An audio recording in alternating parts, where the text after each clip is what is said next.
Des Moines Plan and Zoning Commission meeting. This is February 7th. These are our rules and procedures. The Plan and Zoning Commission is generally an advisory body to the City Council.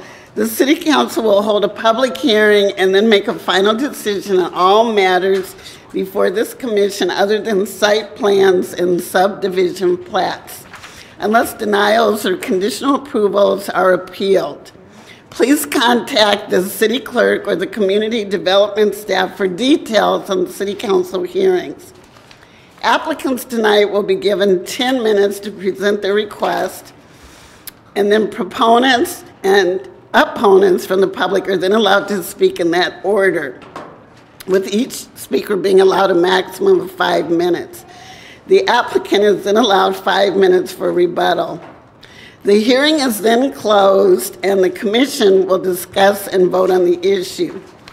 All comments are to be germane to the item under consideration, and speakers are to maintain a courteous manner. Items listed in the consent portion of the agenda will not be individually discussed and will be considered for approval in accordance with the recommendation in the staff report, unless an individual present or a member of the commission requests that the item be removed from the consent agenda and considered separately under the public hearing agenda. The City of Des Moines is pleased to provide accommodations to individuals or groups with disabilities and encourages participation in city government. To better serve you, when possible, please notify the city at least 3 business days in advance at 283-4209 should special accommodations be required. Assisted listening devices are available for meetings in this room. Plan and Zoning Commission meetings are broadcast on media cable channels 7.1 or 7.2 for customers with that service. Transportation for the City of Des Moines meetings can be scheduled to and from DART Central Station at 620 Cherry Street. To reserve your route, please call DART on-call scheduling at 283-8136. Calls for trips will be accepted up until 5 p.m. of the day prior to this meeting, and please be sure to mention in your request that you require transportation for City of Des Moines meetings at this location. This notice is intended to comply with accessibility requirements of the Americans with Disabilities Act. So we have established, it looks like a quorum, thank you. And I'll go through, we have one item currently on consent. I'm going to read that item and just make sure that it can remain on consent.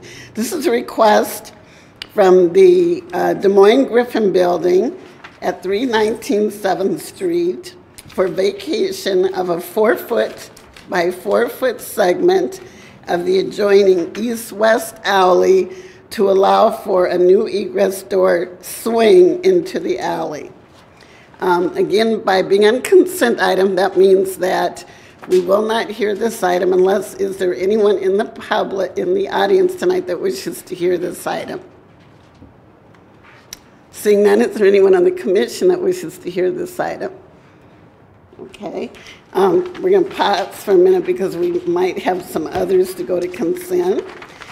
Item number 2 is a request from TK Development for review and approval of a second amendment to the preliminary plat for Southwood Estates on property located at 3800 Southwest 56th Street to allow revision to that plat on the southern portion of the property to reconfigure the street layout and provide for a total of 63 single-family residential lots.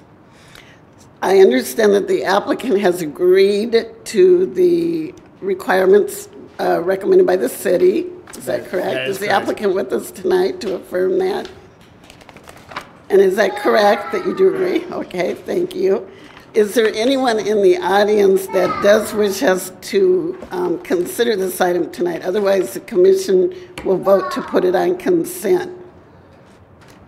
Seeing none, is there anyone on the commission that does wish to leave this item as a public hearing? All right, seeing none, is there action to move it to consent? Move item 2 to consent. All right, thank you. Now, item number 3 is the request, Get and Go Convenience Stores for review and approval of a site plan, Get and Go 100 Watrous, to allow, under design guidelines for gas stations on property located at 100 Watrous, to allow construction of a 3,080 square foot convenience store with a pump island canopy for 6 fueling locations. It's my understanding that the applicant wishes to continue this item to our February 21 meeting. Yes, February 21st. All right. Is the applicant here to affirm that? No, that's this discussion that you've had with the applicant. Yeah, and actually the staff report was written in that manner. They're still working on some of their drawings. Okay. All right. Was there anybody in the audience that wished to hear that item tonight? All right. I just wanted to explain that it will be heard at our February 21st meeting. Is there a action by this commission to continue this item? I'll move. Thank you. All those in favor of continuing item number 3 to our February 21st meeting, please signify by raising your hand. All right. Thank you. So that item will be on our February 21st agenda. I just thought of something. Did we vote on moving item number 2 to consent? I don't believe so. Okay. Jack, did you move that? I All did. right. Okay, so my apologies. Item number 2,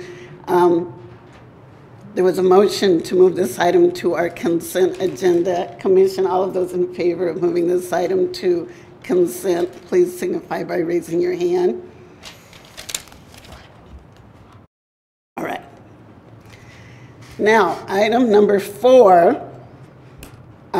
Again, this is a request from Full Court Press to rezone property at 3506 University. And I understand that the applicant is in agreement with the recommendations of the city and wishes to move this item to consent. Yes, that is Is correct. the applicant here today to affirm that? Thank you.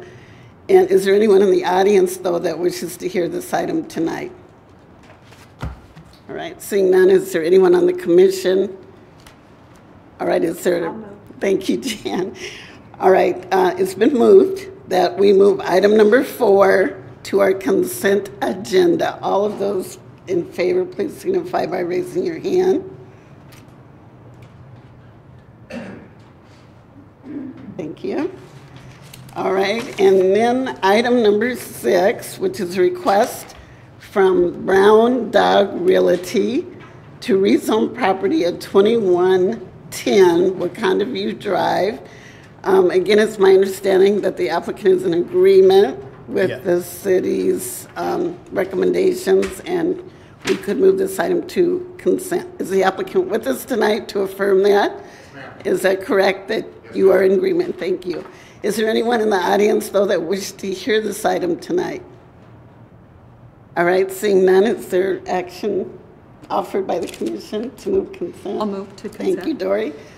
So item number 6, it's been moved that we move this request to the consent agenda. All of those in favor, please signify by raising your hand. All right.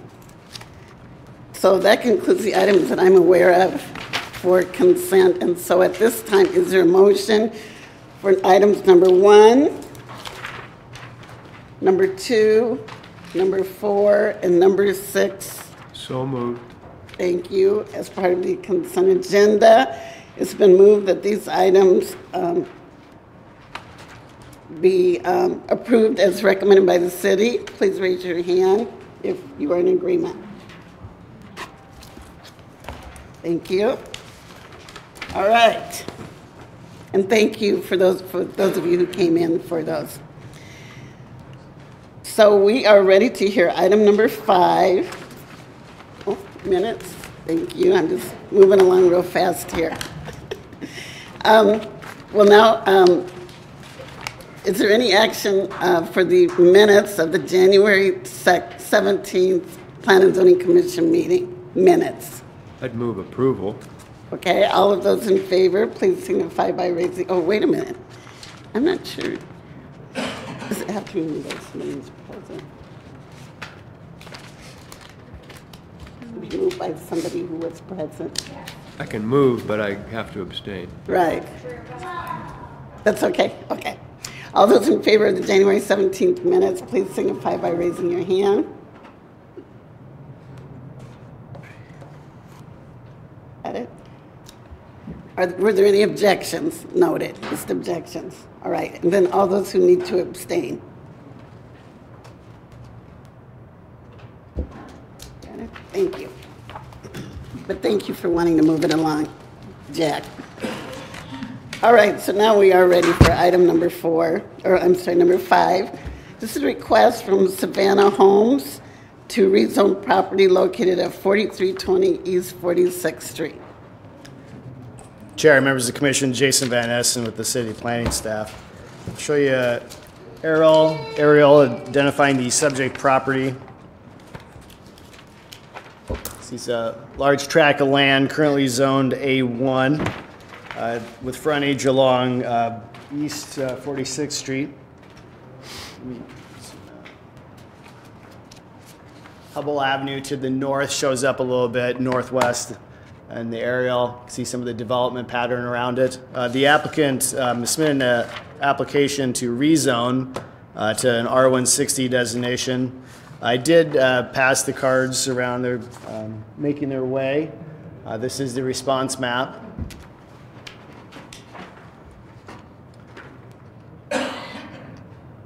Just photographing the street, looking into the site, get you familiar with the area, what it looks like. When we do these rezonings, we always ask for a sense of what the project entails, what does the developer have envisioned. Today is a rezoning process. You're making a recommendation to the city council. Beyond that, there's the platting process, the final lot layout, those types of things. So just for everybody's sake, just wanted to refresh everybody's memory.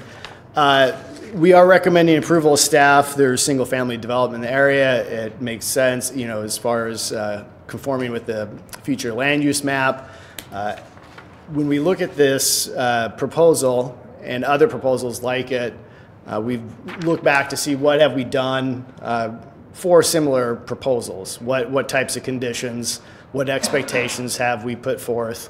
What has the city council asked of others? And so that is the basis of the zoning conditions that we are recommending.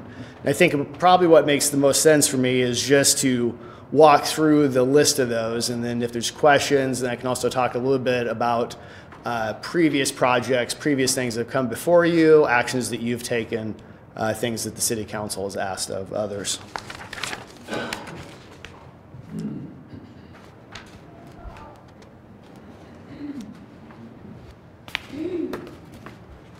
Condition number 1 is that the proposal or the project comply with Chapter 42 of the City Code.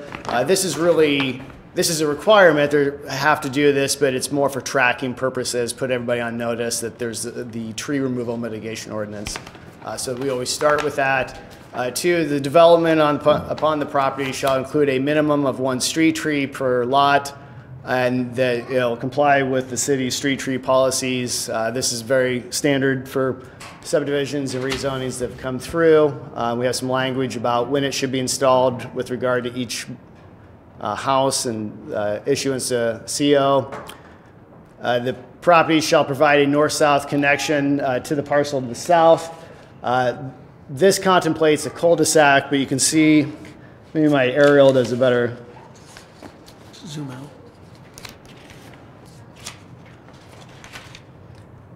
And then zoom out a little bit. Whoops, excuse me. Zoom out. You can see this large tract of undeveloped land to the south. As development comes through, you know, we're looking for interconnectivity, develop a street network that allows traffic to flow efficiently, and so that's the basis for that condition. No same house plan shall be built on adjacent lots. Any house shall have a full basement unless determined infeasible by the building official, planning administrator. Any house shall have a minimum 2-car attached garage. The front facade of any house shall have one of the following: either a front porch that's 60 square feet, or stone and brick masonry siding covering at least a third of that facade, the front facade. All windows and doors of any house shall have trim that is no less than 4 nominal inches in width. The roof on any house constructed shall be and that should be architectural asphalt type shingles or cedar shake. The standard 3-tab shingles are prohibited. Any 1-story house that's constructed shall have a minimum of 1,400 square feet of above grade finished floor area. Any 1.5-story house shall be constructed with a minimum 1,600 square feet of above grade area, with 1,000 of that square feet being on the first floor.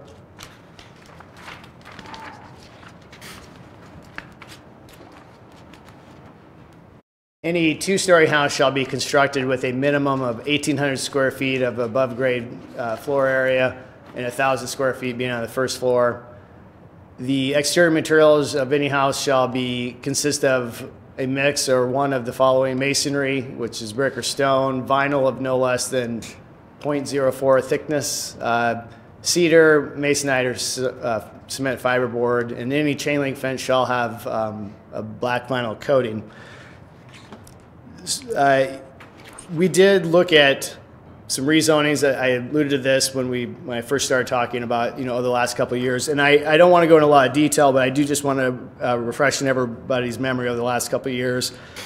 We did have a rezoning on Southeast 34th Street, Lakeview, I think is what they're calling it. It was a similar rezoning to an R170 classification. We had the same standards that you see here on this one. In 2017, we had a rezoning on East County Line Road. The applicant was Solid Ground LLC with Eric Grubb. So we had recommended the same conditions as previous.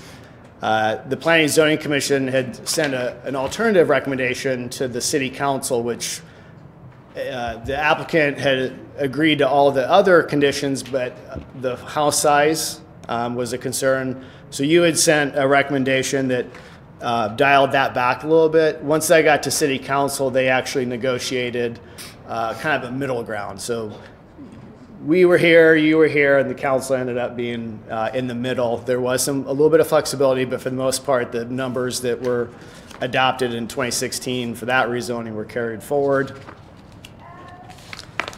In 2018, there was the rezoning on East Deal and Hart Avenue, so east of Southeast 14th Street to the south, and the same conditions that we're recommending were applied to that. Happy to answer any questions. Just wanted to let you know kind of where we came from with the different conditions. It's a long list, but it's something that we've kind of continued to move forward with.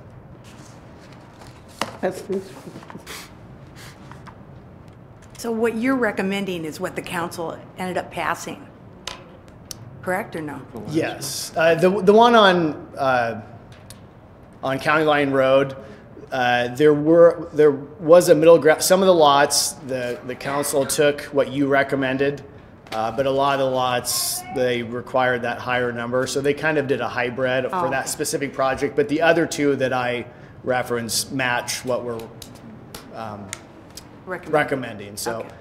They match 26. It's like even odd numbers, 2016, 2018, with 2017 being that one that was just a little bit different. Okay. All right. Any further questions? Applicant is with us tonight.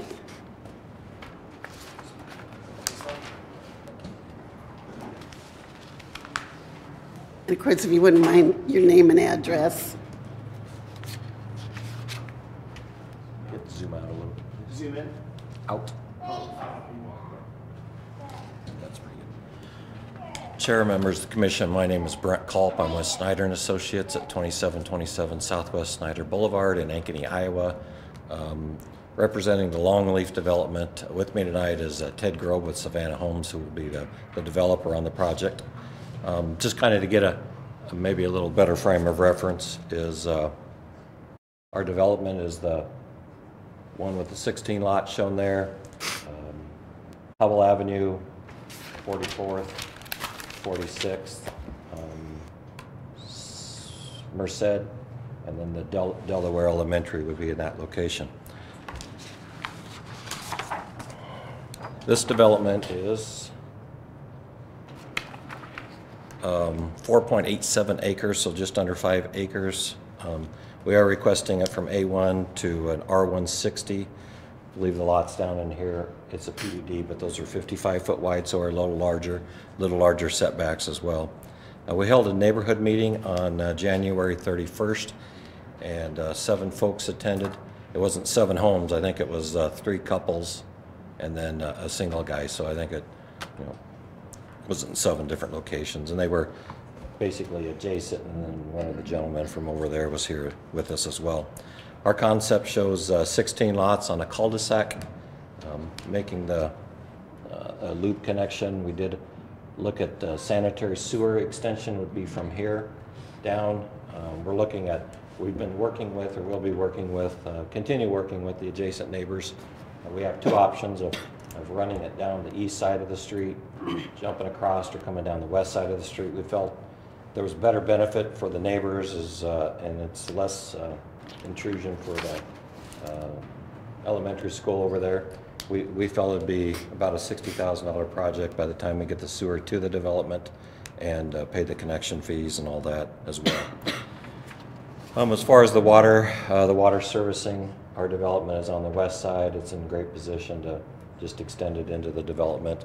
And then the stormwater drainage comes from the south, goes north in 2 sub-basins, with it eventually working out and heading toward Hubble Avenue. The development, or the parcel to the south that was identified at this location, there's currently a 60-foot wide right-of-way that would extend into that, and then this parcel is also owned by these folks in through here to kind of get a frame of reference to that. So, could you speak up a little louder? Or maybe even into the mic would be helpful. Yeah. Yeah, that property to the south, there's an existing city-owned right-of-way back to that, and the folks that of this parcel also own that house there. They were at the neighborhood meeting. We had an opportunity to speak with them, and there they sit right there. So, but I'd be happy to answer any questions. Otherwise, Ted Grove would provide some additional information on the development. I'll just leave those there. Questions, Mr. Hall?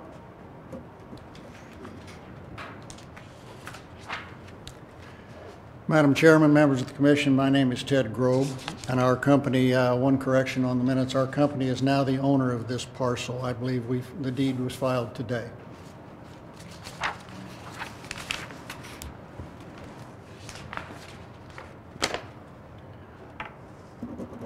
When we presented our initial plan at our pre-app meeting, we'd shown 17 55-foot lots in a PUD format to match what Hubble did across the street in Summersfield. We also showed a stub street to the south, fully intending to try to develop that land. So it's no surprise that staff is recommending that stub street now.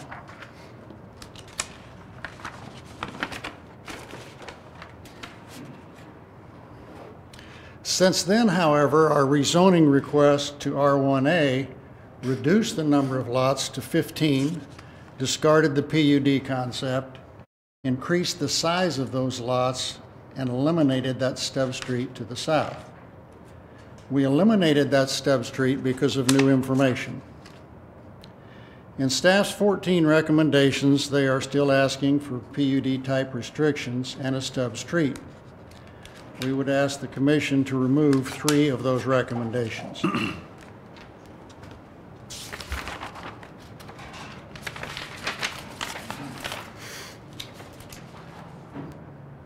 Excuse my amateurish drawing. The Des Moines Water Department, in writing, informed us that they would not allow more than 15 lots to connect to the 12-inch main in East 46th. If extended south, they told us we would have to connect to and install and upgrade the 2-inch main on East 44th. That is shown here in blue. Our engineer estimates that cost would be about $100,000. The fire department informed us that extending a street to the south would violate street length code without a street connection through a city-owned parcel to East 44th, shown here in yellow. Our engineer estimated that 200-foot paving connection would cost about $164,000. In addition to these two costs, installing a stub street to the south in Longleaf would effectively raise the cost of our development by about $140,000 because we would lose at least one cul-de-sac lot and have to install an additional 110 feet of paving as shown in red. Add that to the cost mandated by the water department, fire department, and staff. The total cost to access the parcel to the south is over $400,000. That represents a $135,000 cost per acre before we try to buy the land or install any improvements on that 3-acre parcel. It's important to note that eliminating the stub street would not landlock the 3-acre parcel. A cul-de-sac access from East 44th would meet fire department codes without a connection to Longleaf, and the 3-acre parcel and Longleaf would each gain an additional lot by not having that connecting street. While the market trend is to smaller homes, staff is recommending larger homes generally and 2-story homes specifically. Our 2-story homes range around 1,400 square feet. Their recommendation is to take that to 1,800 square feet. That's a 30% increase. This would increase our 2-story house price by at least $30,000. If we also required to add a 3rd stone fronts, that price increase goes to $33,000. This eliminates a staggering number of potential buyers and ensures we would not be able to build any 2-story homes in Longleaf. I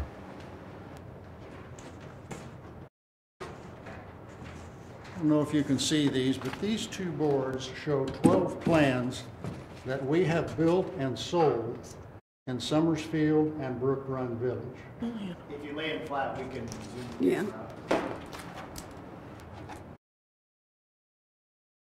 I can leave them here for you to look at them more closely if you'd like. The public can see it, but I can Turn, rotate it. yeah, just switch it. Turn this way. Yeah. Yeah.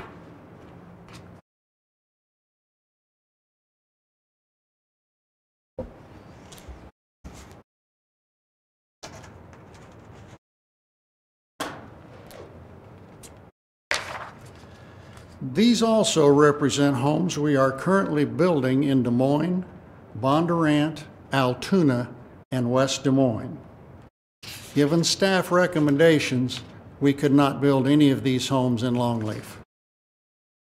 I have built and sold 45 of these housing types in Des Moines, and I will be investing $3.5 million in new housing in Longleaf. I hope that affords me at least a little credibility to determine what new home buyers want. What they don't want is to be denied the opportunity to buy a new home in a new neighborhood because they can't afford the additional $33,000 as a result of regulations.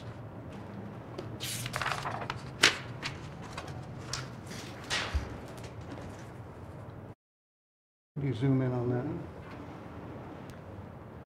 As to staff square footage mandates, if you review this chart, it becomes pretty obvious that Longleaf is being treated differently than other Des Moines area developments, many in the same area.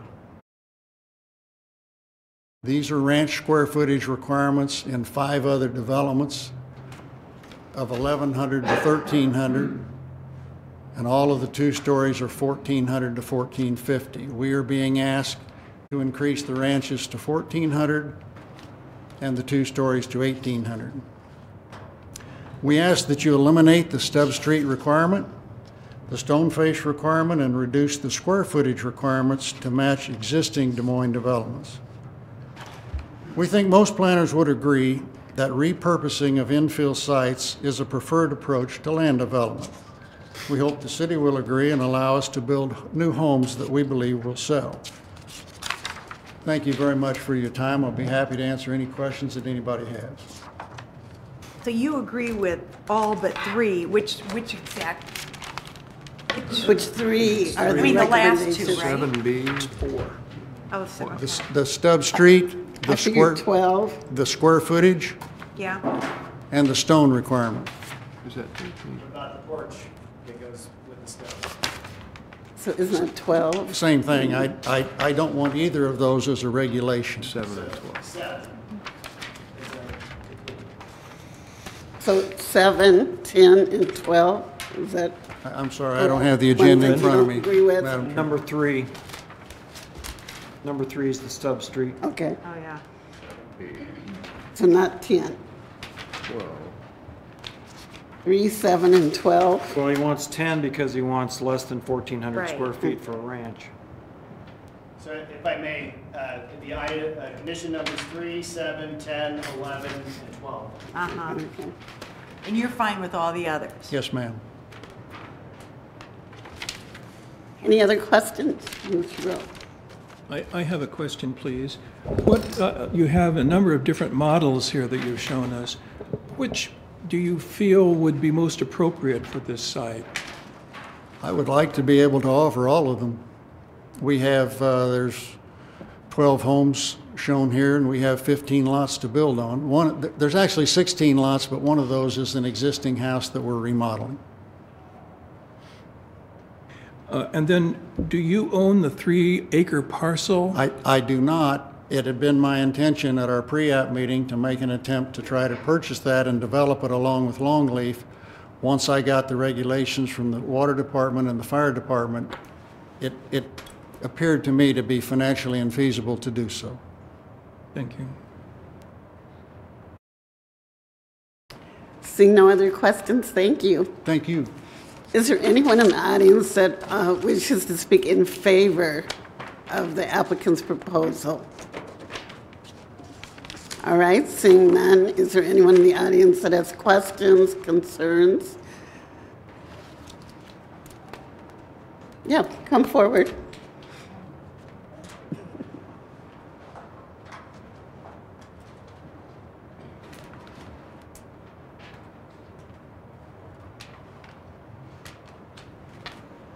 And if you could state your name and address also. When you get to the mic, you can state your name and address. Thank you. Feel free to adjust the mic. Oh, okay, You can thank move it you. around, lower it. Oh, okay. Hi, my name is Linda Smith, and my husband there is Jerry. Jerry Smith and Mabel Smith, his mother, own the property at 4280 East 46, and they have the 3 acres that are down there and everything. And you know, it wasn't too many years ago when 4280 and all of 46 was Northeast 46 before it got incorporated into the city, and all of those lots across the street, you know, that are on the same side of the street with the school and everything, were developed into single-family homes, and the cornfield disappeared and all those homes showed up. And so I guess the main thing we're looking at is, you know, I guess you call it landlocked. You know, Mr. Grubb, you know, wants to develop that property, and, you know, I can see the reasoning, you know, bring a lot of family homes in there. But at the same time, it's, you know, back before the days when the property was taken over by the city, you know, everything was okay, you know, and the Robinsons and the Smiths, you know, the 6 acres were farmed and the money was split between the two properties. And things change now, so it's all in the city. But that 3 acres that, Jerry and his mom have, they're sitting there, and, what's going to happen to that? I mean, it still can, you would think it still could be put into family homes, just like Mr. Grobe is going to do with the ones next door and everything. And, if he puts in that property there and there's no access and when it was outside the city, it was okay as far as the sewer and everything else like that. And when it was incorporated into the city, there was no sewer brought in. I mean, they've still got septic tanks just like they had before. And so now it's not as good as a city lot. So, I can't see why maybe some consideration can't be given to doing something with that other 3 acres too, because, I mean, just like, Mr. Grubb's area, they're going to, make it into nice homes and everything like that. And why can't something be done to, Jerry and Mabel's 3 acres, because now it's just going to be sitting there, and now it's, it's got no chance of having anything done with it. And, it's going to be kind of hard probably even to farm it. I don't know. I'm not a farmer either, but, it would be nice if something could be done, since it's been sitting there all these years, and, like to have something done with it too. And, I just don't want it to be shut out, and now we've got nothing we can do with it. So, that was basically it. Thank you for your time. Yeah. Is there anyone else that wishes to express any concerns or have questions about the proposal? Please step forward. All right, Mr. Grover, Mr. Hall, this is an opportunity for you maybe to answer some of the comments that were made. Can't find my papers. Actually, the lady's mistaken. There would be 2 ways to access the 3 acres that they own. One of them, I pointed out, there's a right-of-way that the city owns that goes over to East 44th. Plus, they own a house that backs up to the 3 acres if they chose to come through there. So they're not, as I pointed out, they're not being landlocked. And it was something that we were very interested in doing what she suggested until we got the stipulations from the water department and the fire department that they weren't going to let us do that unless we made these other expenditures. Okay. I have a question for Mr. Grove. Mr. Grove, excuse me, I think. Ted, I had a question for you. So the condition regarding the masonry or a porch, it's an or in that condition. Based on the elevations you showed, it appeared that numerous examples you have in front of there have a porch on the front of them. Are those not a? There might be a couple, but the problem is not all of them do. And I can, worst case scenario, I could live with that if I had to. It just adds about a $3,000 expense to the house that I'd rather not, unless the buyer wanted it. If the buyer wanted it, fine. If the buyer wants a larger house, that's fine. We've built that. But to mandate it makes it difficult on us from a sales perspective. So while we've had variation in square footages, we've not varied from the front porch requirement. That's been applied even on Board of Adjustment cases for infill lots, single-family lots. So I know that's probably one that staff feels very strong about. The council has not waived those in the past. They have adjusted numbers. And then the only other point that I'd make is there has been variation in the lot sizes as you presented. One of those, I think, the Woods at Copper Creek had different phases that were approved over different years, but that's probably one of the most recent ones. I know the Summersfield PUD was approved 13 years ago. So we have had some recent approvals by council that have directed us differently. So our square footages were based on the most recent decisions by council. But again, as we noted in our presentation, the commission has had discussion about variations in square footage in the past, and ultimately it's the council's decision at the rezoning stage, and what ultimately the applicant will agree to in writing prior to the close of the hearing. But if there's latitude granted on the square footage, I believe that the masonry or porch requirement has been a very standard requirement on If just I got about the every former- subdivision If I or got the plat. former, I could live with the latter. Thank you, Ted. Yes, go ahead, Greg. Well, Mr. Grove's up there. Can you just clarify what number you'd like for the square footage for each of those, the single family? Is it 1,300 for a ranch? 1250 and 1350 would be ideal. 1,350? Yes, sir. 1250, he said, for one story, Okay. Yes. and 1350 for two. And If it pleased the commission, I could live with 1,400 with the 2 stories. okay. Okay. Yes, sir. Any other questions? Yeah, I have a Go question ahead, for Jack. Ted. What price points are you looking at? You build them, obviously, a model to forecast. I would say our average price in here would be $235,000.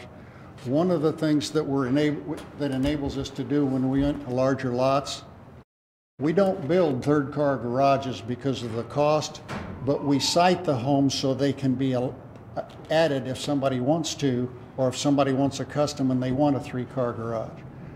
I can't debate the pros and cons of square footage. My interest is solely from a perspective of, I built my first house in 1970. I'm a workforce housing guy, have been for years, and it's important to me to do everything that I can to have the houses as affordable as possible. If somebody wants a 1,800 square foot, be happy to build it. But of the 45 houses that I've built and sold, nobody has.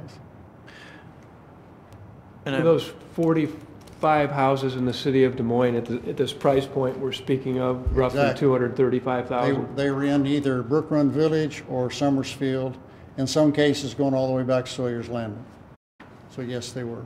And the largest two-story in that group of 45 homes was, 1,428 square feet. but who's counting, right? Excuse me? But who's counting? Yes, sir. So, Mr. Grove, you'd mentioned in your comments that the costs of the extension of the street and that.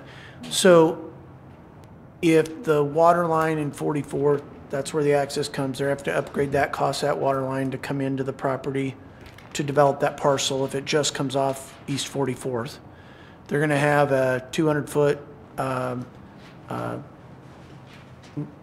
street that has no lots loaded on it because it's just a 60-foot right-of-way through there where they're not going to be able to have any lots on it. So if we're trying to look at like averaging the costs of development over the greatest number of lots, it seems like singling those two subdivisions out and developing them separately makes the likelihood of the southern lot absorb all those costs for even fewer lots than what you're getting in your development. The point I'm trying to make is this, Mike, and I explained this as our neighborhood, and it's not necessarily something somebody wants to hear, but based on the codes and the requirements in the city of Des Moines right now, you can't develop that 3-acre site just because of the water and the paving and the paving access the fire department wants, the 200 feet that has no lots on either side of it. And the water, there's only a 2-inch main in 44th. You can't hook up, there's going to be 8 homes in that 3 acres. And they will not let you hook up to a 2-inch water line to serve water to those. So it's unfortunate, but those are the facts. But it makes it even more unlikely to happen if they're developed separately from staff's opinion, because that's bearing all those costs on a fewer number of lots for that southern subdivision.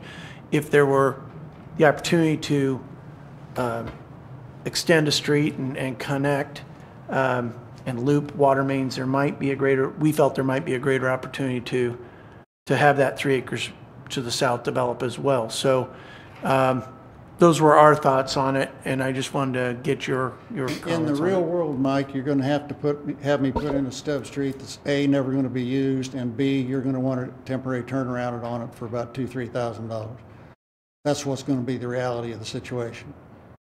I'm sorry, it's unfortunate. I wanted to talk to those people about buying that 3 acres and continuing, and I was just gonna make another cul-de-sac there. The two departments will not allow that to be done.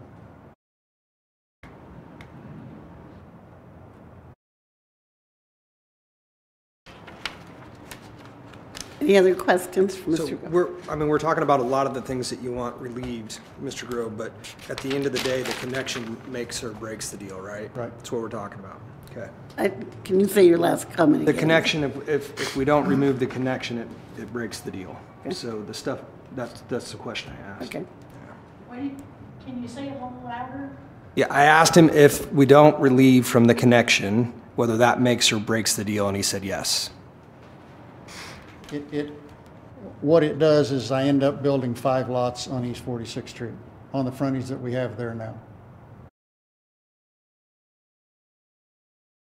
Yes, well, Did we hear correctly that if we could adjust the other items that are of critical importance for you, that on number 7, that you would go ahead and approve number 7 with the front porch and also with the stone and brick masonry siding? Yes, sir. I had one final question. Yeah. So at the pre-application, was it talked about the opportunity to, rather than a secondary access, have a sprinkler in a single-family home? I know we had just a plat tonight where there were lots that were going to be outside of the distance requirement, and that developer had agreed to provide a sprinkler system in a single-family home that was outside of the length to accommodate not having to extend another street. Did you look at any of those options in your analysis? This is fire sprinkler for those of us. Yeah, a fire walking out sprinkler there. for the home if it's outside of the distance required for a cul-de-sac. From my perspective, I would not build a house with a fire sprinkler system in it. The same, I don't think I can sell it. But somebody else, if they could connect to a street through your development and not have to build the street out to 44th Street, maybe, might be able to sprinkler those homes? If you got the fire department to waive their requirement? Because you'd have to get them to approve a longer street than your code allows. What they did on the other subdivision that was on tonight, it was item number 2, I believe, was the distance, anything outside of that distance was going to be sprinklered, is what they had agreed to. And so I would assume a developer could seek similar amount of relief if they were interested in developing lots in that area. I'm not saying it would be approved, they have to submit that request, but it was just approved on this agenda they were just recommended it on another item tonight, so at least it is possible. So I guess that, my question was just, did you consider seeking any kind of? There's a debate at the home builders right now that sprinklers be required in houses that are 6,000 square feet or more. I don't get anywhere close to that square footage, and for me I can't use the word affordable and sprinkler system in the same sentence. Yeah. It just, what I've investigated, this is aside, but part of the reason my papers are a mess is because our office just flooded because the sprinkler system froze and broke. I'm just opposed to those. I'm sorry if I just am. Not only from the cost, but what in fact, I believe that smoke detectors save lives. By the time a fire sprinkler goes off, I think the inhabitant's dead. I would assume our fire department believes differently, but, because yeah, I know they're they do. advocates for it. They believe different. all right, final questions? Question. Mr. Grove, how many lots did you say you were planning to put onto the southern portion? The 3-acre portion, if you had 2 accesses to it, one from Longleaf and one from East 44th, would get 8 lots. If you just have one access to it, you'd get 9 lots. Excuse me? 8 lots and 3 acres? Yes. How are you getting 15 out of? Almost 5. About the same, 3 to the acre. All right, so I think, are there any other questions from the commission? All right, I'm going to close the public hearing. Thank you. And commission, what is your pleasure on this item?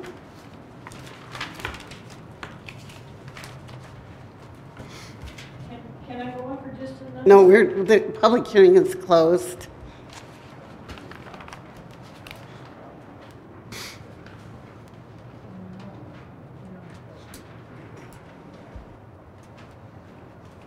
Anybody want to just toss out anything?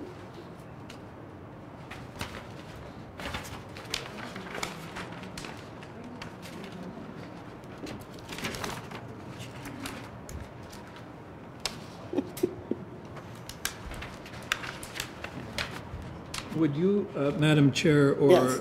the plan administrator give us the numbers, the square footage numbers that Mr. Grope was amenable with?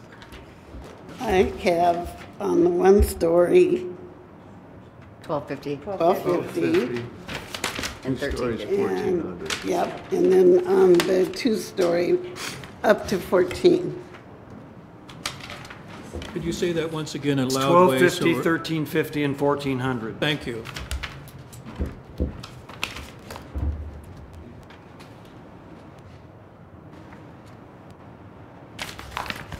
Madam Chair, I'll try something. All right.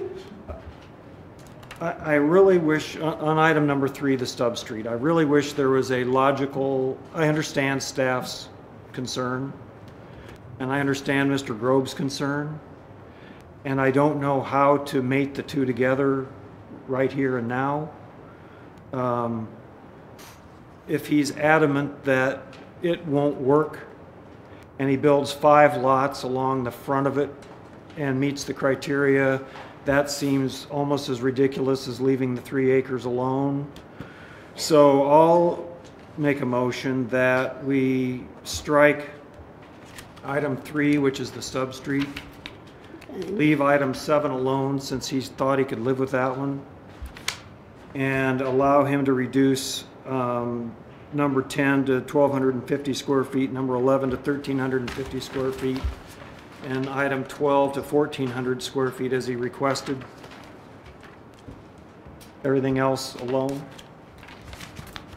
So Part A, in conformance with Plan DSM, and then the recommendations in 1 through 14.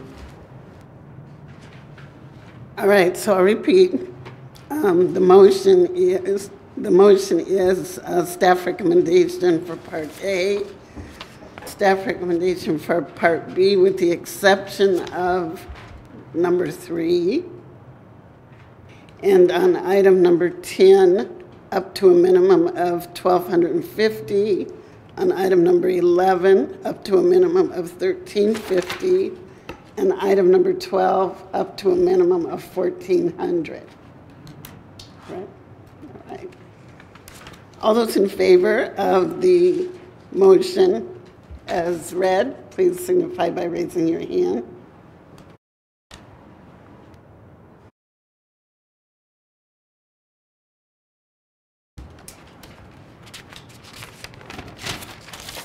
All right. Were there any objections? I don't see none. All right. Thank you very much. Just for the members of the audience who are present in opposition, I just wanted to clarify that this was a recommendation from the Planning Commission. The City Council still has to hold a hearing and approve the rezoning. You'd want to check with the clerk's office to confirm the hearing date. We would probably anticipate the council has to take action to set a date of hearing. My guess would be we normally would forward these items up on the 25th of February. So we would expect on the 25th of February that they would set a date of hearing for one of their future meetings. You would want to confirm with the clerk's office prior to the 25th of February whether whether that is happening and find out when the public hearing will be held. And then you'd have the opportunity to address the council at that hearing date. The clerk's office, for 283. City of Des Moines Clerk's Office. City of Des Moines clerk's office. Yeah, and the number is 283-4209. You're welcome. Thank you. But I just wanted to say, can I say something? Sure. I just wanted to say that we do hear your concern, and I think it's a very legitimate concern. So I just wanted to say that. Yeah, and you're always welcome to express. And now, moving on to item number 7. This is a request from Americo Real Estate Company to review and approve a site plan U-Haul self-storage under design guidelines for vehicle display lots on property located at 2535 Hubble. Oops. Chair, members of the commission, Jason Banas and planning staff. So yeah, aerial identifying the subject property. Once I get the camera adjusted here. Property highlighted in yellow, Hubble Avenue along the north and west, to the south, Easton Boulevard. See the footprint of the existing store, building, former Kmart, response map to the notice. Got a few photographs just of subject property. So this is Hubble Avenue looking to the south. Central into the property and northeast.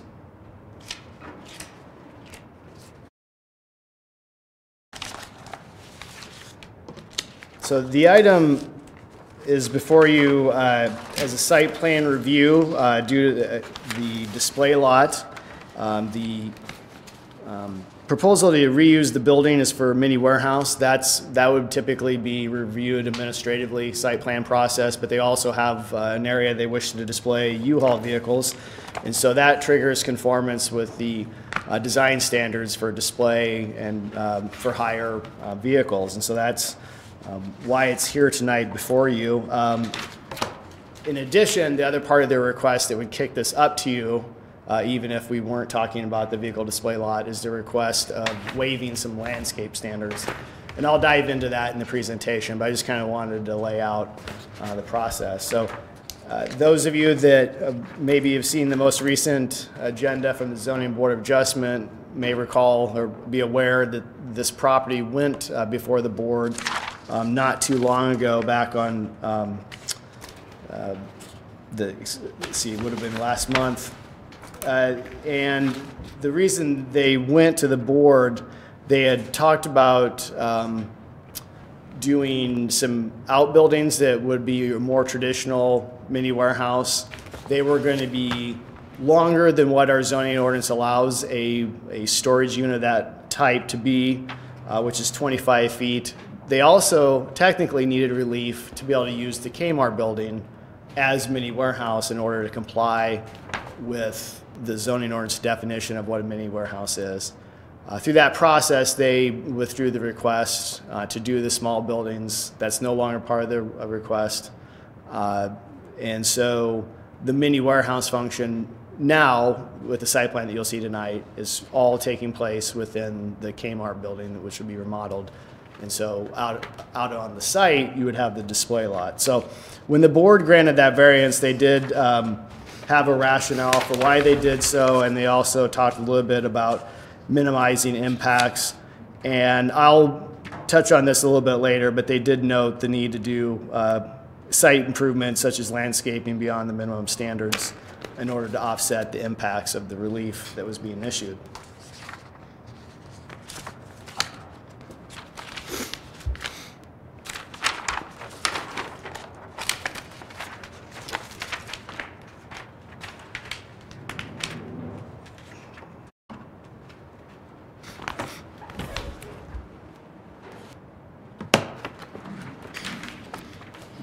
To get this to fit on here on your screen well, I'm going to go ahead and leave it in this orientation. So, this is Hubble Avenue, north and east, it's kind of on this end.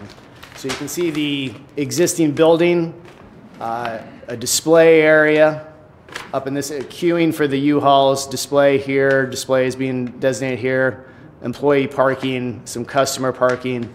They are proposing to remove pavement in this area and then provide 5-foot setback. It's hard to tell in those pictures I had because of the snow, but right now the pavement does extend to the sidewalk. They're, really, this property is paved lot line to lot line. I have a couple of sheets that zoom in a little bit so you can see the details better.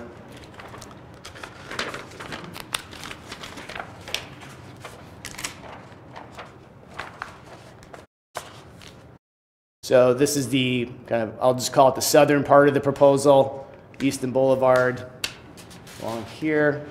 That queuing vehicle area, vehicle display, you can see some of the landscaping they're showing.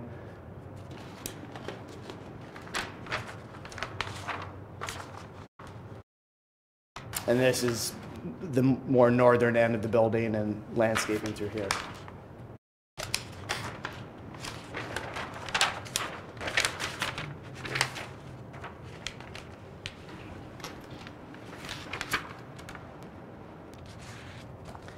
So the appeal part of the request is for the open space requirement and then the pavement setback requirement from the property lines within our landscaping standards. A property of this size, according to our landscaping standards for C2, should provide a 20-foot pavement setback from their property line to wherever their, the extent of their pavement, and that area should be landscaped. And I won't go into the ratio of, how many plants per lineal foot. And then also you should have 20% of the site should be open space according to our landscaping standards. They are proposing 16.9% open space. So this layout that you're seeing provides 16.9% and then provides 5-foot pavement setbacks. I think probably the most efficient thing for me to do and keep the staff presentation on point, I'm just gonna, normally I try to summarize things, but sometimes it's easier just to read to you what we put in the staff report and go from there. So staffers recommend denial of the request to waive the open space and parking lot perimeter planting requirement. The intent of the landscaping standards is to establish requirements that enhance the environment, function, and aesthetic impact of streets, parking lots, and properties in the city. When incorporated into new and reused developments, these standards soften and enhance building perimeters, provide a continuity of vegetation throughout the city, reduce impervious surface areas and stormwater runoff, filter area, provide shade, and improve microclimate, and reestablish parts of Des Moines' native vegetation cover. In granting relief to the proposed development, the Zoning Board of Adjustment identified the need for site improvements such as landscaping beyond the minimum standards as being needed to offset the impacts of the proposed project.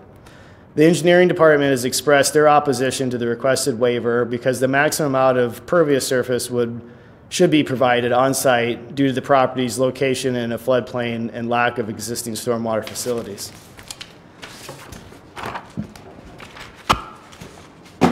So just as a reference, the areas in blue are in the floodplain, and then we have actually part of it in the floodway.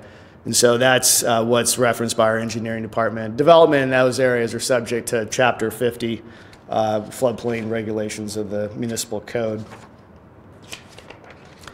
We are, as staff, recommending approval of the site plan subject to these conditions. So deny the waiver request, but approve the site plan.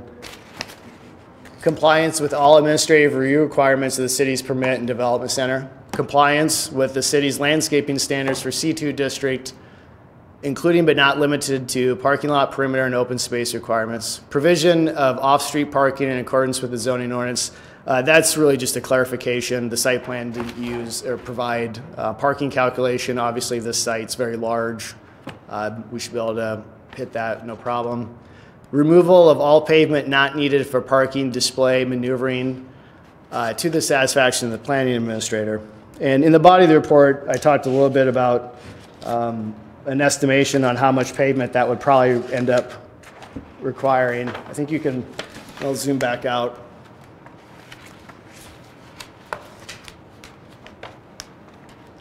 even though this is getting removed, there's still a lot of excess paving in this area and this area. And as staff, we believe that it's not needed, so it should be removed. Get rid of that impervious surface, add pervious, not impervious, but pervious surface, where stormwater can penetrate the ground and help with, stormwater management in the larger area, try to minimize the impacts on the surrounding area. So that's the basis. We're actually, with our conditions, suggesting 30 to, I would estimate, maybe 45% or so open space versus the 20 that our standards would typically have.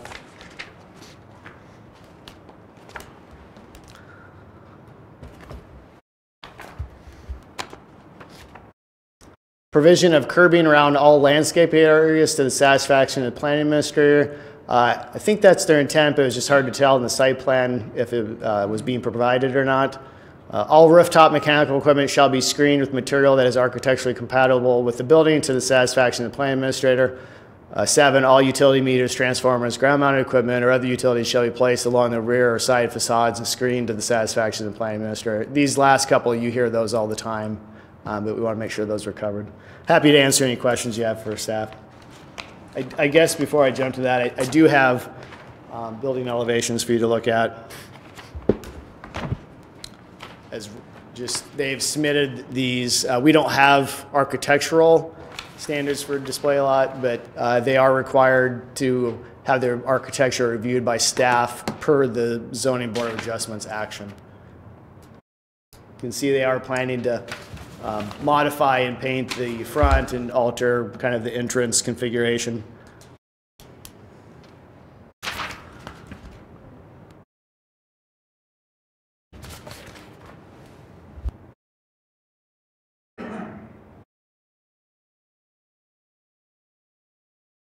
Just thought I'd walk you through it there. What does community lifestyle to promote? That's fancy words for, I think, for just a attractive kind of art type piece. Community lifestyle? That's my interpretation. I'll let them speak to that, but I think it's just referencing having something on the building that's kind of artistic in nature, such as that photograph. Yes, sir.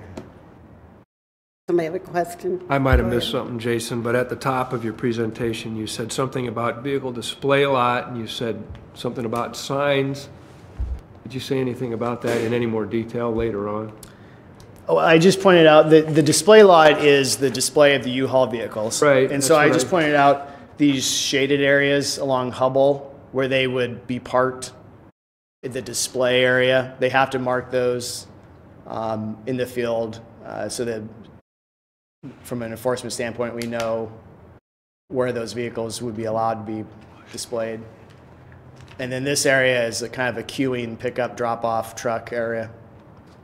Jason, to confirm though, those shaded areas where they're proposing display would be within areas where landscaping would be required. So what they're showing, is that correct? If the 20-foot setback is required then for landscaping, right there's 5 feet. So yeah, I mean, you'd be pushing that. You'd push everything back. If you adopt the staff recommendation, the pavement would be 20 feet back. So it'd be kind of more here, and everything would shift down. I can zoom out here. Maybe that'll help a little. But so there'd be work left to be done if you adopt the staff rec. But there's plenty of area on the site. That's what I was going to say. You would assure us there's plenty of room to do what you're proposing to do on this site with a 20-foot setback. Yeah. And again, those are minimum requirements by the landscape standards for open space. And as our engineering department has noted, as much removal of pavement as possible would be the absolute best thing on this site because of its location in a floodplain, correct? That is correct. Right. The other thing that stood out to staff is when you look at this, there's not as much interior planting because they don't have, there's a lot of parking area that's not parking anymore. And so by adding that open space, you're kind of taking off the plate a lot of pavement that's really not divided up by planter islands like the parking area. Okay. Jason, if the 20-foot perimeter were put in, would they meet the 20% minimum requirement without taking out any more paving? I would think so, but I don't know for sure. That'd be a good question for them. But I mean, they're at 16.9 right now, so I think. Seems like 3% more. Yeah, It would be pretty easy. I would think so. They might exceed the 20%, but we would still require the 20-foot setback.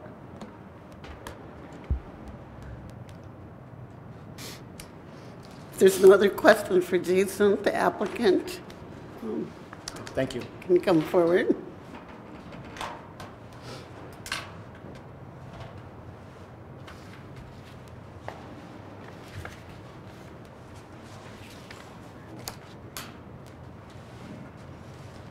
Good evening. Mindy Bringleson, CGA, 1523 South Bell Avenue, Ames. I'm here with Randy Dixon from U-Haul, representing U-Haul on this request tonight. Let's see.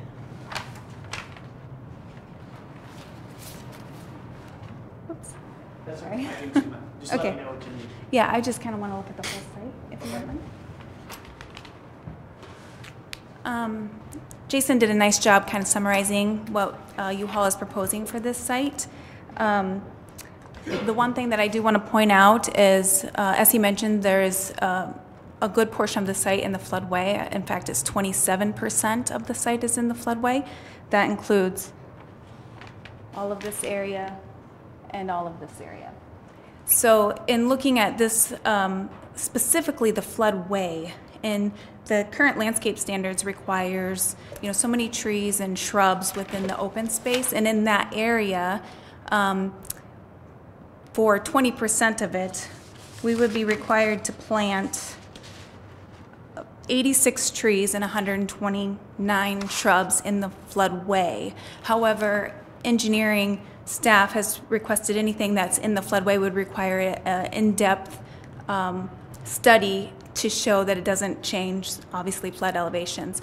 That's just not going to be possible on this site because they're not doing any other work to offset that.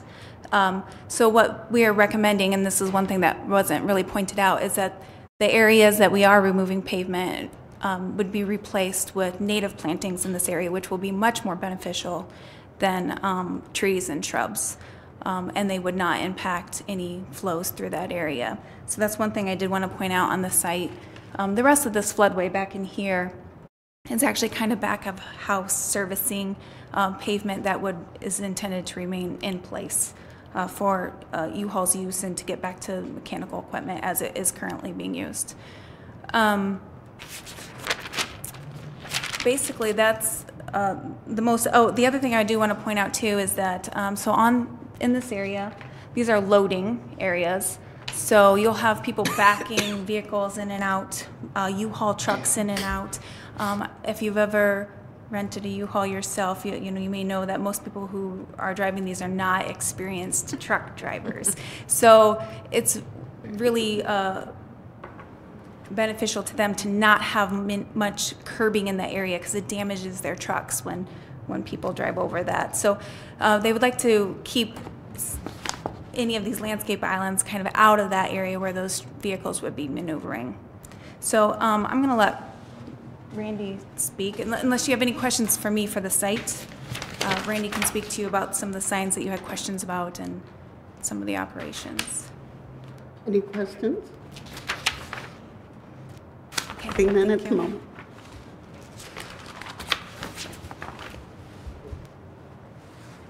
Good evening, Randy Dixon, 6310 Douglas, Des Moines.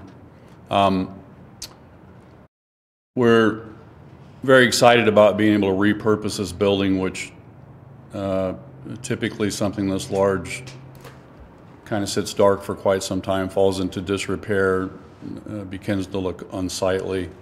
I currently have 5 of these in the state of Iowa, including 2 in Illinois and the Quad Cities. So we're starting to get pretty good at these. They fit our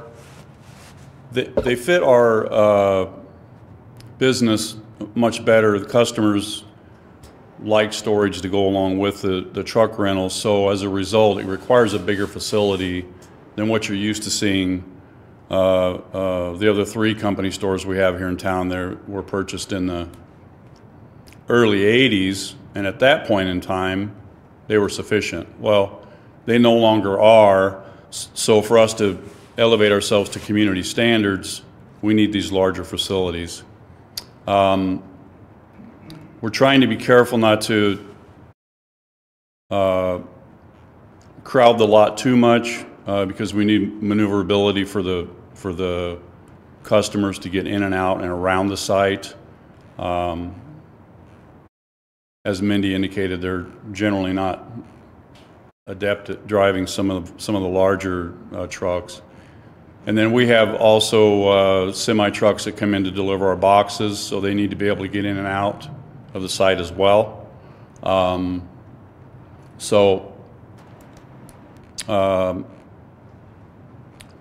We just felt that the landscaping that we provided would beautify the site considerably more than it is now. I mean, now it's just barren paving. With our perimeter landscaping, that's going to minimize the being able to see that as well.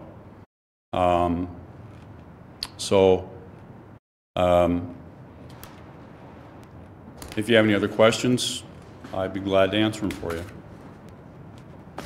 Mr. Dixon. So of the conditions, which ones are you really, which ones do you approve? Or which ones would you want to change? I don't have those in front of me, I'm sorry. Jason, do you have a copy of The And then, can I piggyback on her question? I'd like to know. Well, you would, I think that you would. This is, yeah, that. You would be okay with that. You'd want them to approve the waiver. Yeah, that's Why don't we what I talk asked. about numbers, 1 through 7? Well, you would strike, you'd have to strike 2 or alter 2 to say, except as, the waiver approved. You would strike 4. I think that'd be have it. that. 4 is the one, you would want to strike 4 and then you'd want to alter 2 if you wanted to grant them the waiver. And what about 5, the curbing? Right. Well, I didn't think that, when we were talking about curbing, I'm talking, along here, to protect the planter areas from the cars getting into it and around these guys. This area up here, we're not talking about that. That's not, it's only for landscaped areas, so it'd be around the perimeter, curbing, and then curbing around what's gonna happen is that it's gonna get run over and die without it, so. Yeah, we did intend to provide curbing at the sidewalk around the perimeter. You did not?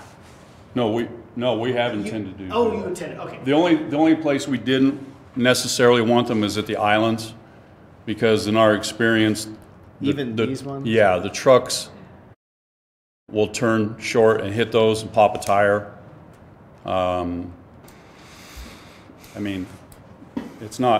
It's definitely not a deal breaker. So we could curb those. Madam Chair, we're already negotiating, and I see that there are a number of people in the audience that, and this is the last item on the agenda, so I assume that there are some people in the audience that would like to participate in the public hearing. So my suggestion is, before we go into this other mood that we're seemingly in, let's give the other people a chance to express what they've come to hear and say. I agree I understand what you're saying, but maybe if he says what he agrees with, then they'll know what to react to. Thank you, Madam Chair. My You're welcome. comments. So we're saying, let us know what you're going along with so that everyone can hear it, and then if there's some concerns, they can address it. I got sloppy handwriting, so.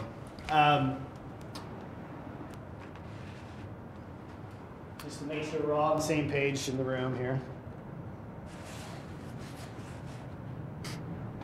He would want you to strike number 4, and then you could actually leave number 2, but just in your motion grant the waiver. So number 2 he would have to provide everything else except for what you're waiving. So it's really number 4 that would need to be removed. Does that make sense? And am I adding mud to the water? It doesn't mean, but do you agree, Mr. Dixon, that that's? So you're okay with curbing, like? Yeah, we could do that, yes. I mean, parking, that's just a mundane thing. Yeah, we have that. What you really want is the waiver to the landscaping. The and 20% and the 20-foot setback to 5 foot.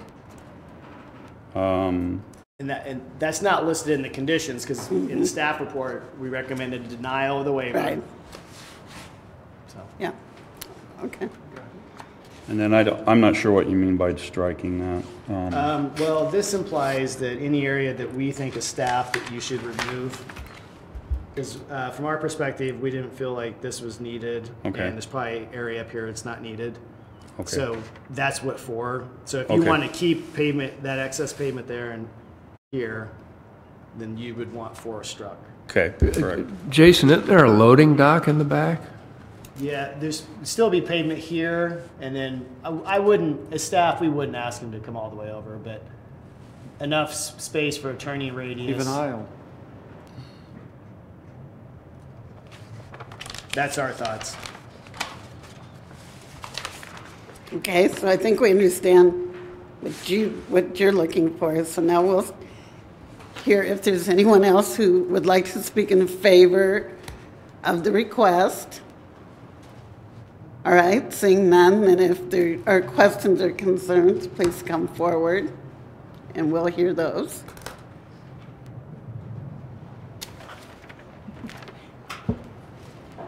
And Jason, do you have your sheet where they can sign in? Just announce that a lot of them have already signed in, but they have Oh, not. okay. Just ask them to. Okay. So if you haven't already signed the sheet that looks like it's sitting at the front table, please do so with your name and address.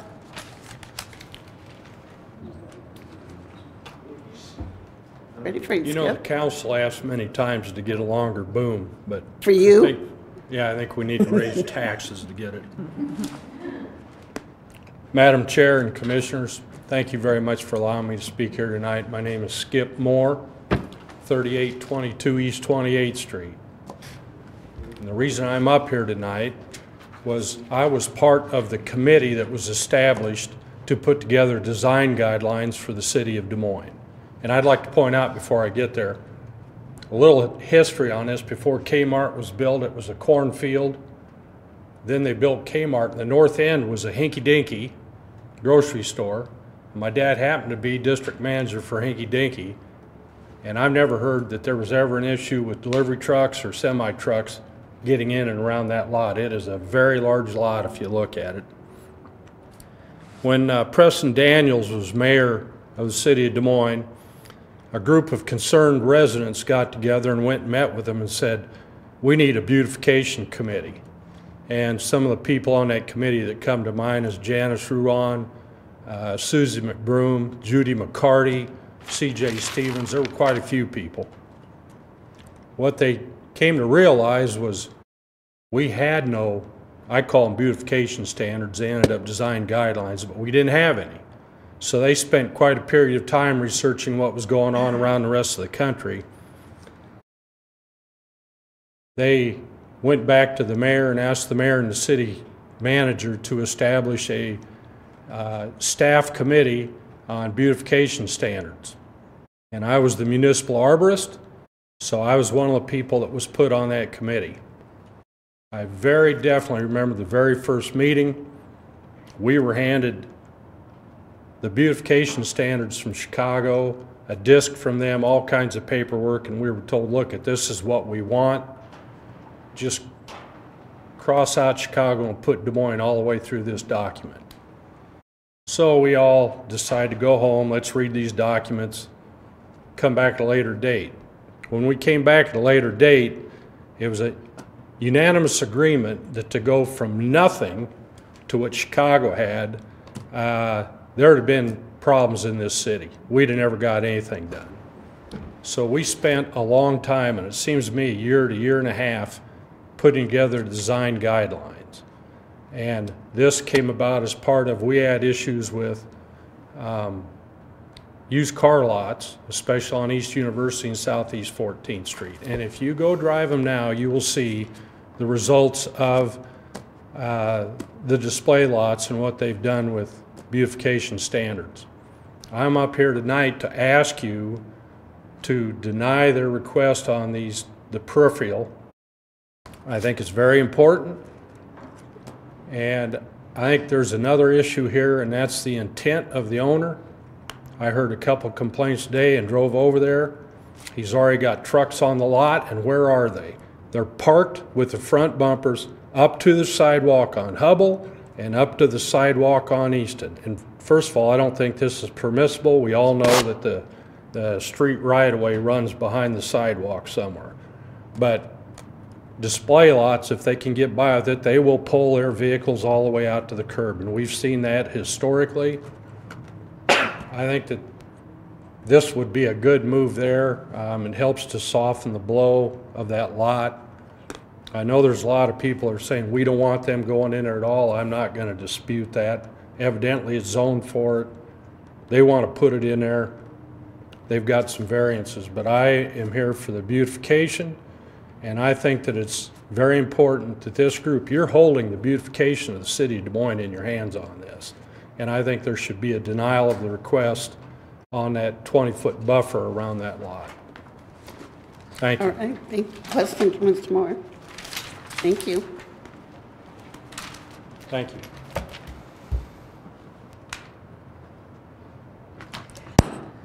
Good evening. My name's Sheree Mortiz. I live at 2904 East 22nd Street, and I live in the Fairmont Park neighborhood. I'd like to thank you again for the opportunity to share my thoughts. I've been here before. Some of you probably remember when we were opposing the dead ending of Hall Avenue, and we had organized a grassroots group called Keep Hall Avenue Open and presented our appeal to you, and you agreed with us. You thought that it was really asking too much to dead end us and separate us from the other side of the city and put everything on detour routes. And then a couple years ago, we got a letter saying that there was a proposal to rezone our neighborhood, which was actually Garton West. We're part of the Fairmont Park neighborhood. And we came and appealed and said, you know, we're a neighborhood, and these aren't just houses, these are families. And many of us have lived there 30, 40 years, and you agreed, and you tabled it. So I enjoy being here right now. We'll see how things turn out. Anyway, thank you.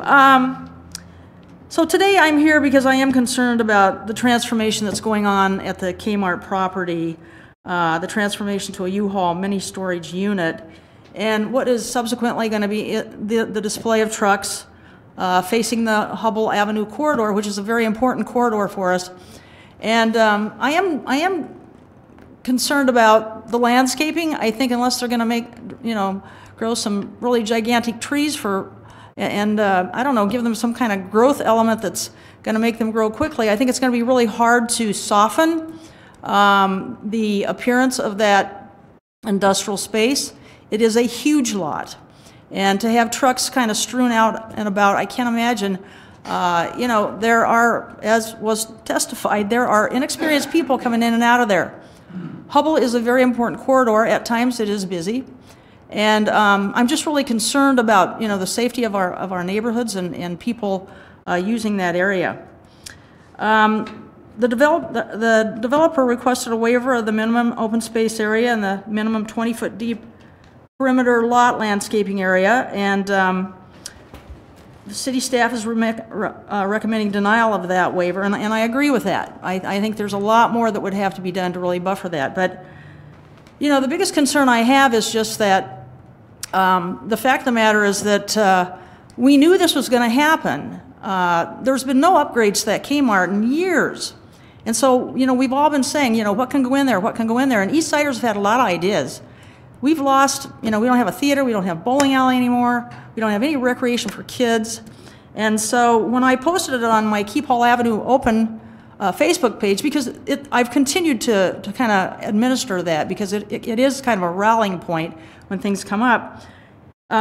the page just lit up. And so I want to just publicly acknowledge my East Side friends and neighbors for the suggestions. And I just want to, as a matter of public reference, share with you in terms of moving forward, in terms of looking at the East Side, because underused blighted space is a real problem. It still is.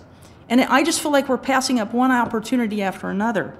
But my neighbors said, we need a movie theater, an arcade, roller skating rink, large indoor sports facility, a bowling alley, a YMCA, a grocery store, because this is a food desert over here.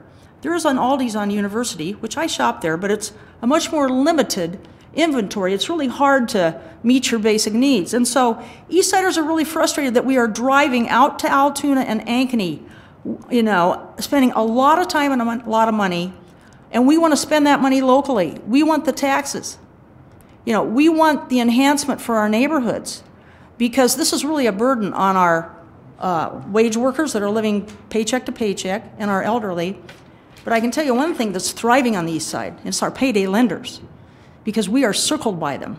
I can walk to a payday lender from my house. I can go to East Euclid Avenue, I can go to Hubble, I can go to University, and I can go to East 14th Street. And those businesses are thriving. So we need to sort of help with some of the burdens that some of our residents on the East Side have been feeling for quite some time. I would like to add that, and I'm just sort of offering this just in terms of some forward-thinking ideas. It is common trend for U-Hauls to convert these Kmarts. But you know what the other big trend is? It is to convert empty big box stores into affordable housing units. We are in an affordable housing crisis, and it costs money, but it's never a matter of money, because our city has spent all this time giving away TIF rebates, our tax money, to Principal to redecorate office space, and to the new Gum-and-Go build to double their office space size because of their exploding profitability. So it's not about money, and I want us just to be thinking about opportunities, and I just kind of feel like we're missing the boat here again. I think the Zoning Board of Adjustment, and I work with those people, I was a member of that board, I like those people, but I think they made a really bad judgment to give a variance, because that is a stiff test. You have to prove that there is no other reasonable use for a property before you give them a variance. This building did not meet city code. It is too tall, it's too long, and it's too wide. And so there's going to be this monstrosity of a building that is really being underused in some ways. So, the fact of the matter is that, there are lots of opportunities there. Eastsiders are really frustrated when we begin to feel like we are a designated warehouse district. And that's really what we're looking like. And that does nothing to prop up our neighborhoods. It does nothing to create appeal so that people want to move to the East Side. And we have some real affordable housing. That is one thing, but we need amenities. We need amenities that will support our families and give us appeal. Thank you. I think okay. your time. All right. Thank you very much. Thank you.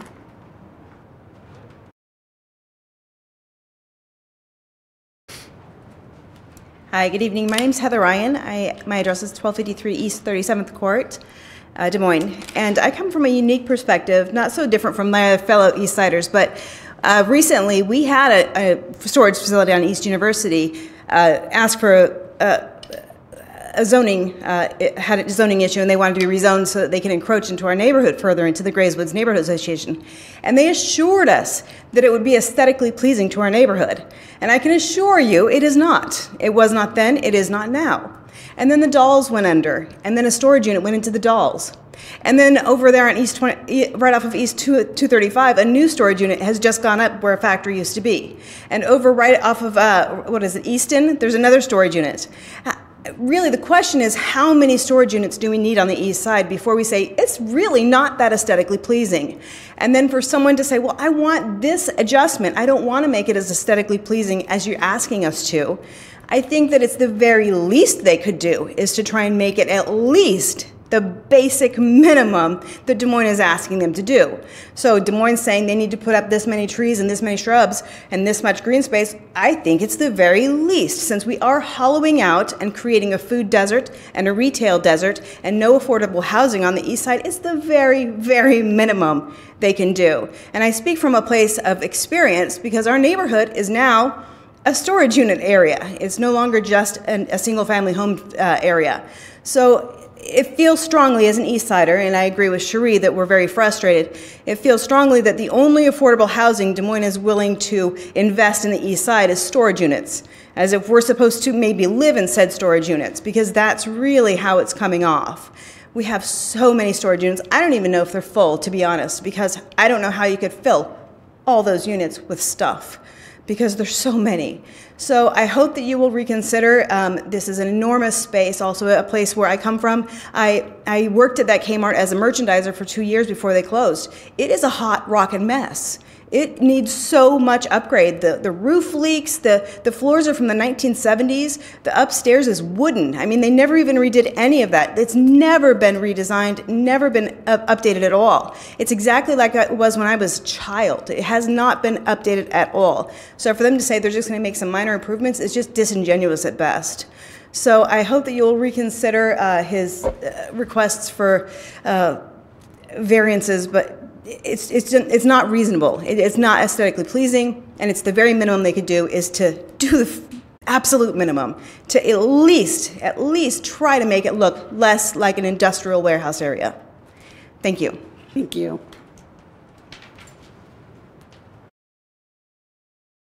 Hi, my name is Amanda Smothers. I live at 817 East 21st Court. This is the first time I've done this, so bear with me.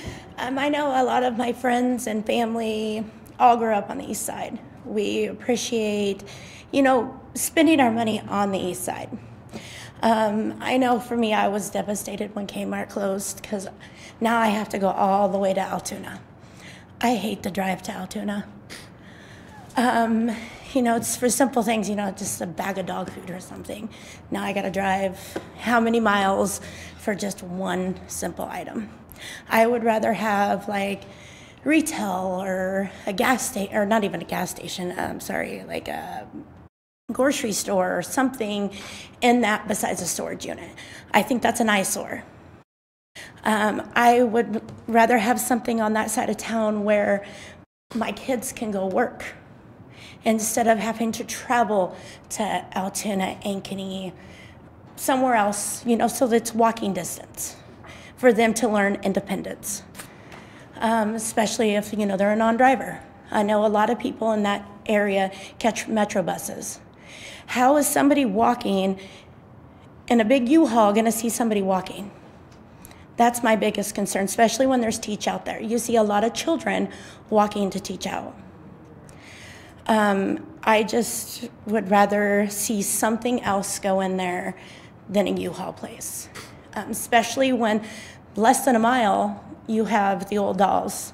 I have never seen one person in that U-Haul place or that storage unit place. I've never even seen it open. So to add another storage unit on our side of town is not good for our side of town. I think every East Sider will agree that we would rather have something else in there than an eyesore. Thank you. Thank you. Hi, my name is Don Derry. I live at 2026 East Walnut. The thing it is, the East Side used to be booming, it used to be grocery stores and everything else. Now we're down to Aldi's.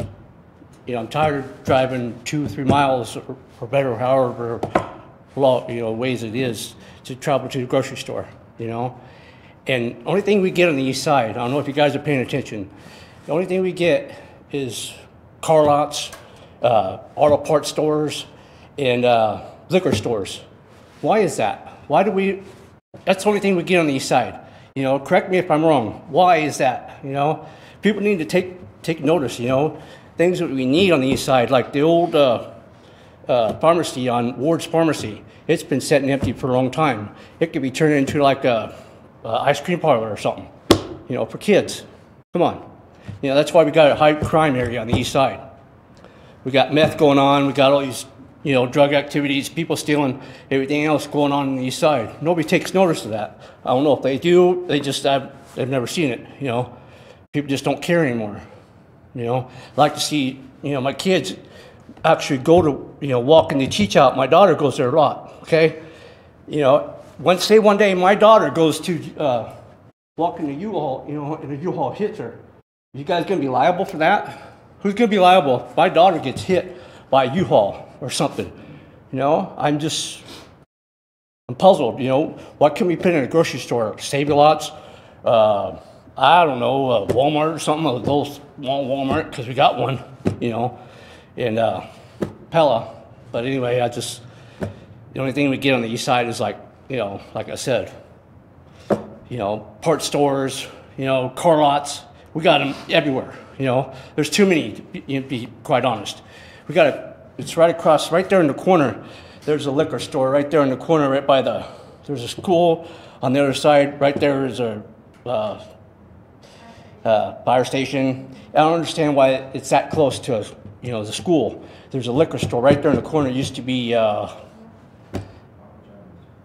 Taco John's. So I don't understand why did you guys put in a U-Haul? Why did they accept the U-Haul put in there? Because I'd like to know who's responsible, because I want to go to that person when my daughter gets hit by a U-Haul going to teach out, you know. That's all I got to say. Thank you very much. Thank you. Is there anyone else yes, please come forward.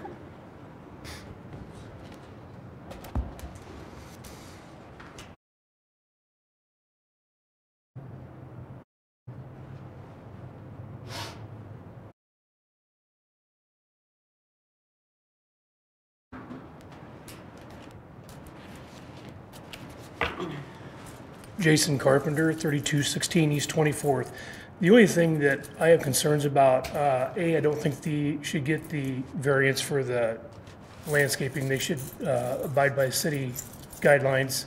Secondly, the entrance to Hubble, I drive for a living. I have a Class A license with hazmat and tanker endorsement.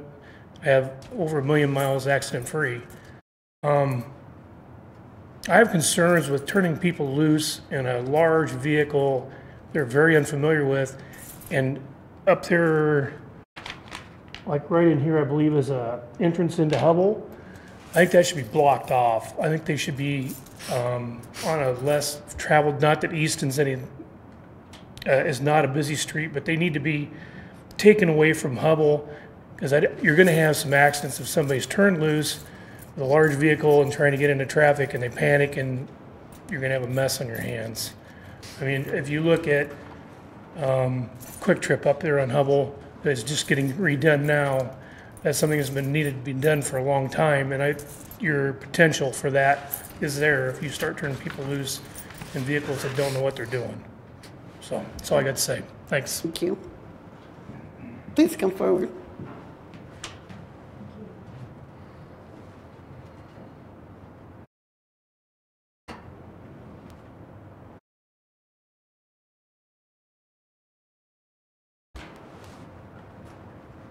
Good evening. My name is Rex Deckard. I pastor Calvary Apostolic Church, which is immediately adjacent to the old Kmart parking lot on Easton Boulevard.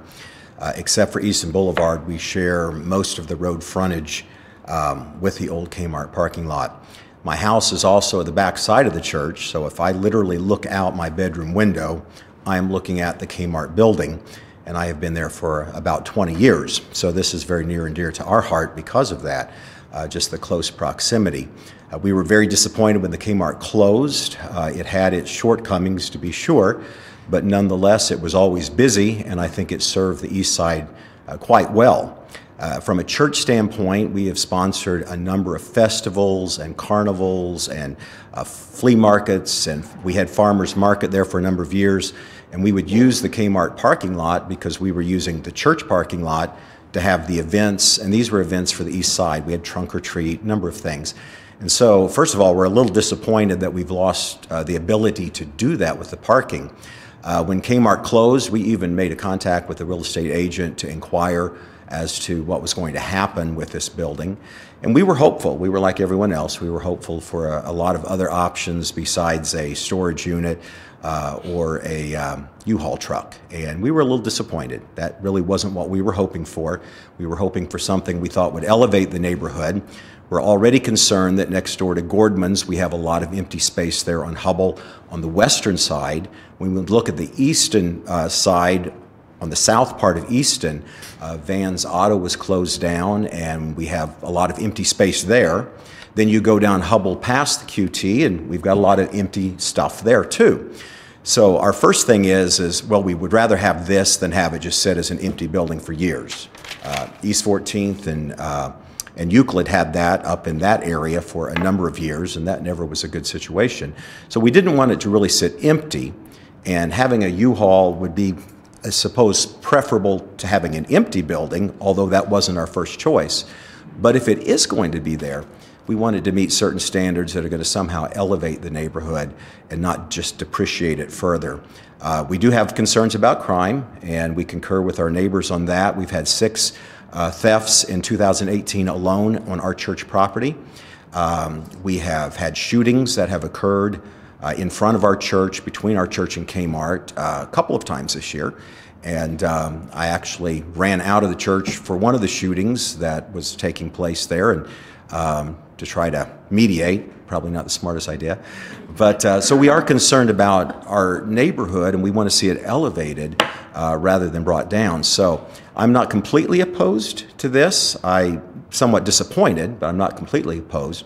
But I am opposed to them just coming in and setting up shop without doing something to meet standards that the city has set to somehow elevate or lift up our neighborhood.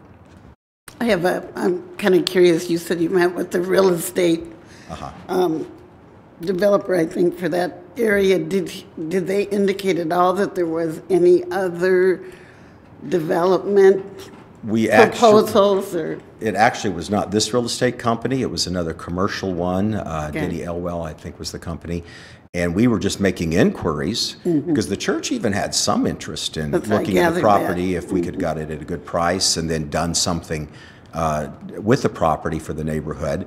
And at the time, they were having difficulty even tracking down how to get in touch with the actual owner, which was an LLC. And they were having a lot of problems just communicating with who owned the property. And so at that point, it really didn't go anywhere. So, but we did make some inquiries just trying to find out what's happening.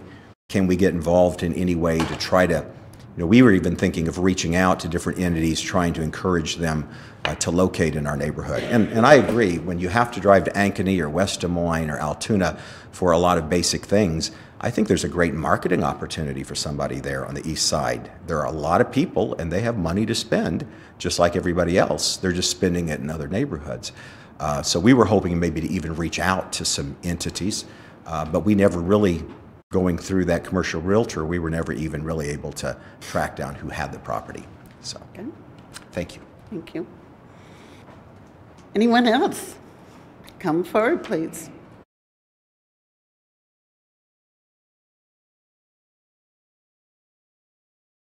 Good evening. My name's Kent, excuse me, Kent Balducci. My address is 2801 Hubble. That is my business address. It seems like I live there, but that's where my office is.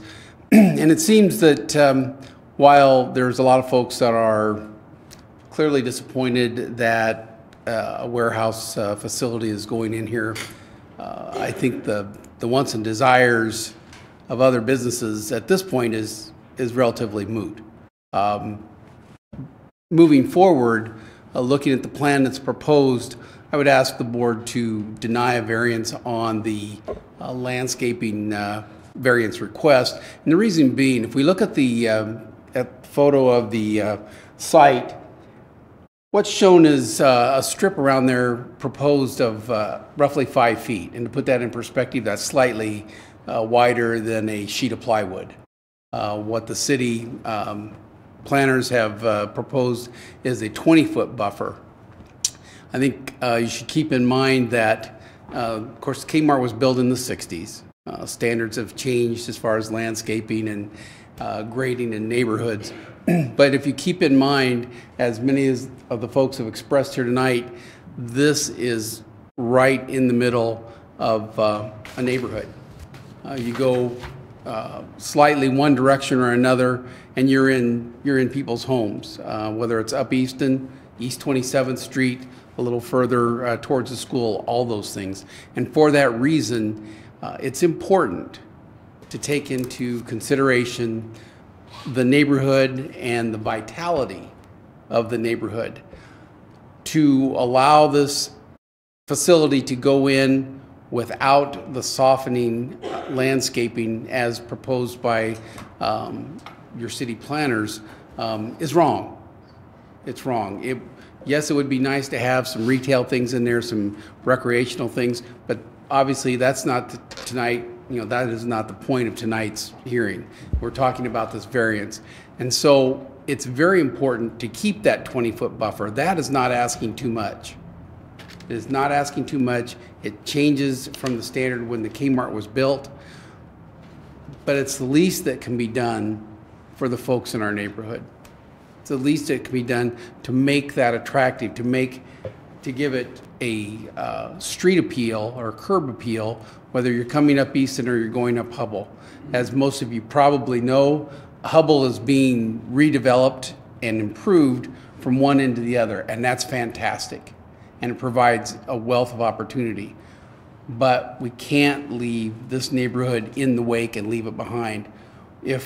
Regardless of what facility went in there, whether it was a storage facility or it was some type of retail facility, regardless of what goes in there, now is the time and the opportunity to lift the neighborhood up, not leave it stagnant, not let it drop further behind, but to lift it up with the improvements in the landscaping requirements. I think that is the least that we can do for the people that live nearby and for the neighborhood. And I also think that it makes for a tremendous asset for the city of Des Moines. We want people to be here. We want people to choose to live here. Certainly we want people to choose to do business here, but we want people to want to be here. And people don't want to be in areas and neighborhoods that are barren and unattractive. So I'm asking you to deny any variance. Please hold anyone that goes in there and develops that, hold their feet to the fire. Make them make that a beautiful site as opposed to staying as the status quo or going backwards. Thank you. Thank you. Last call. Anyone else? All right, seeing none, Mr. Dixon, you have an opportunity or Liz to answer some of those concerns. Yeah, I'd like to just quickly address some concerns. Great feedback. Thank you, everyone. I'll just go down a list. I just jotted some notes. As far as trucks being strewn around, we're providing a very organized spaces for the equipment. Everything's numbered. It's very organized. Even the shunting area is numbered.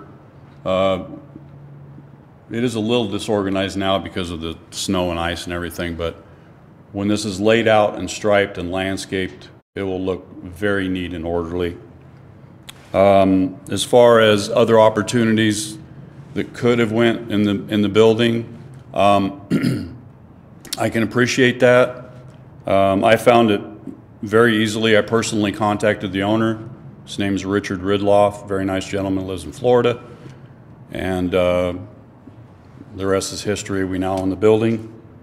As far as how much storage do we need, we do a market area propensity study, which is basically the penetration of the number of storage units versus the population, and we listen to our customers who tell us we need storage in the area.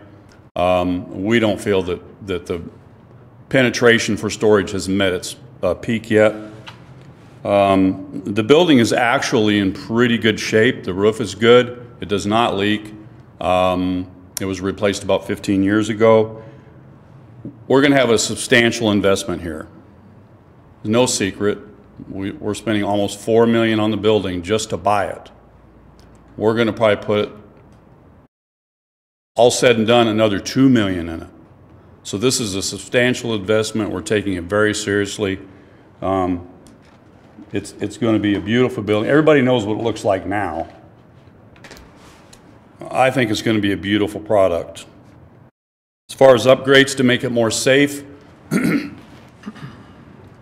don't know that I can help the crime statistics in the area, but I can make this and will make this a welcoming environment.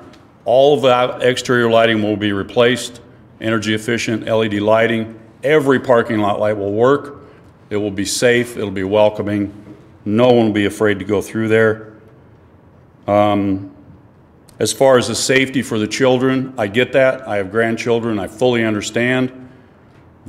Actually, the traffic in and out of this facility will be much less than Kmart ever was. Kmart was pretty fast moving, a lot of cars in and out. We have much more less traffic in and out. Family affordable, actually, they're about 75% full right now. The reason I know that is they're actually a U-Haul dealership. So they're affiliated with our company.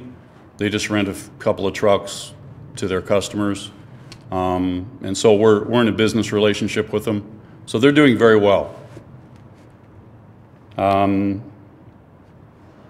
Jobs, U-Haul's been in business for 75 years. We've provided personal and professional growth for many people over the years. Once we enter a relationship with a neighborhood, we're there. So for the next 75 years, let's say, we'll be providing jobs for future generation of U-Haulers. So I've been with U-Haul 35 years. It's a great company. So I hope that addresses some of the concerns. Thank you. I did have one thought, and I don't know if it's you who would be like the site person on site every day, but I happen to work on 6th Avenue, and we are very engaged in the neighborhood organization. You know, as an organization, we participate in the neighborhood meetings and so forth. What is the plan for your company to be involved in this neighborhood organization? Well, I attended 2 neighborhood meetings prior to any of this. Right, and I mean like going forward, yeah. I would be glad to be a part of it. I'll have an on-site manager to feel like they have an in-person. Absolutely. Someone that they could communicate with. Absolutely. Thank you. You bet. Thank you. Oh, anyone else have questions? All right, I'll close the public hearing. It's a pleasure of the commission.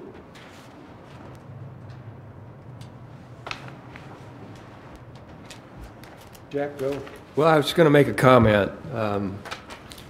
I think city staff recognizes that when we have opportunities like this on major corridors like this, we have an obligation to bring these properties up to current day's standards and those which are in place foreseeably in the future, so long as we can do that without undue burden on the landowner and developer, and that the property is being used for a proper purpose pursuant to the zoning. So I see the city staff recommendation as just that. We'll have more pervious surface, more open space, more trees, greater setback from the street, improved facade. All storage is in a building that's there. They're not going to be new buildings. And there won't be any payday lenders on the property, whoever had that one for us. So I see that city staff has taken their obligation seriously, and I think we should follow the recommendations of city staff on this, and I would move staff. I'm going to keep 4 in. Yeah. I'd like to echo what Jack has said. I remember the flood of '93.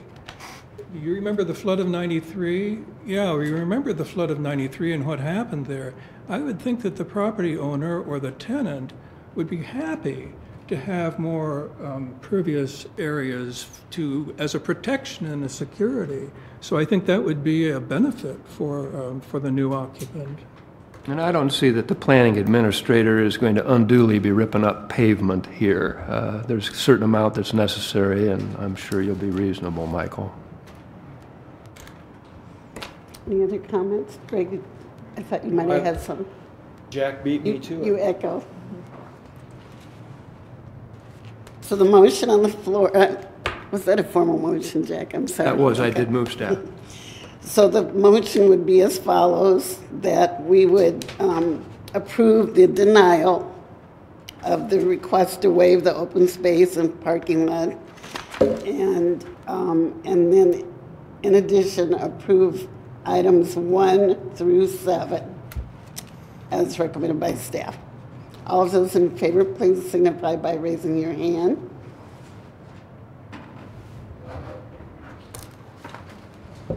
Got it, Tyler? Thank you. So thank you, everyone, for your attendance tonight. And this is similar, we'll go to the council at the same time frame. This doesn't go to council, it's a site plan review. Site plan does not go. I definitely. All right, so the only other item we have tonight, I believe, is you will with the election. Will, Yeah. did you want to, the slate for the officers for, Madam Chair, the nominating committee met, and we presented at the last P&Z meeting. We have nominated Jason? excuse me, we just have one more thing. We're doing election of officers? Yeah, we just have one more thing. All right, go ahead, Will. Jackie Easley as chair, Jan Fried as first vice chair, and Jack Helmus as second vice chair. And all three have agreed to serve. All right, so the nominating committee has, this is the second reading of the slate of officers per our city code, or per the bylaws. Is there a motion, or is there, shall we approve the motion put forth by the nominating committee? All those in favor, please signify by raising your hand. Are we supposed to vote for ourselves? Yes. Sure, you're voting for me too. Yes. Yes, you may.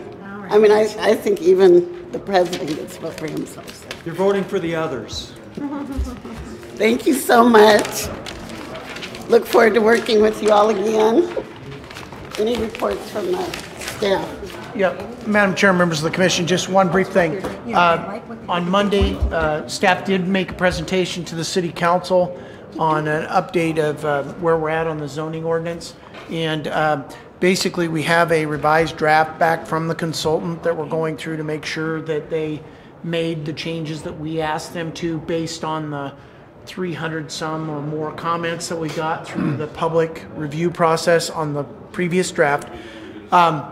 We've also, staff, and had some one-on-one meetings with each of the council members to find out what major issues they saw from their individual perspective with the code, and we tried to pull all those together and see where there were commonalities and opposition to different things.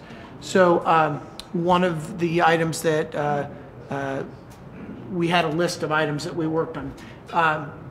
We have a draft back. We are going through that draft. We anticipate having a public, the next public draft available around March 12th. And then we would have released that on our public website with the draft map. And then we will be scheduling some meetings with both our steering committee as well as input meetings in the public towards the end of March. And then we would like to have a workshop with the council or with the planning commission in April to go through the document as well. Our hope is, based on the schedule that we've provided to the council on Monday, is that we could begin with at least a workshop in April and a public hearing in May by the Planning Commission. We would not ask you to take action the night of the hearing. We'd wait a month, like we did with the comp plan, before we'd ask you to make a recommendation on the code. and then it would go to council. There's, just based on the timeline of the council meetings and planning commission meetings, the earliest that we think this could be done is the end of August, after all the public hearings.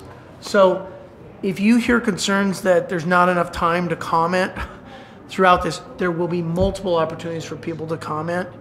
And the hearing process is where those comments really should be made. We encourage people to be involved in the process through those public hearings. And I think it's imperative that we have a code adopted this year. I really, really believe that. I know it's been a long time. It's been 53 years since this code was last comprehensively rewritten. And so I just wanted to just give you a brief update on that. There will be more information posted about public meetings coming up and public hearings coming up on the draft code, but we took the comments very seriously and we have proposed revisions to the code. That should not surprise anyone that there are revisions to the draft. That's the purpose of those comment periods that we had. So thank you very much. All right, any other business? Meeting adjourned.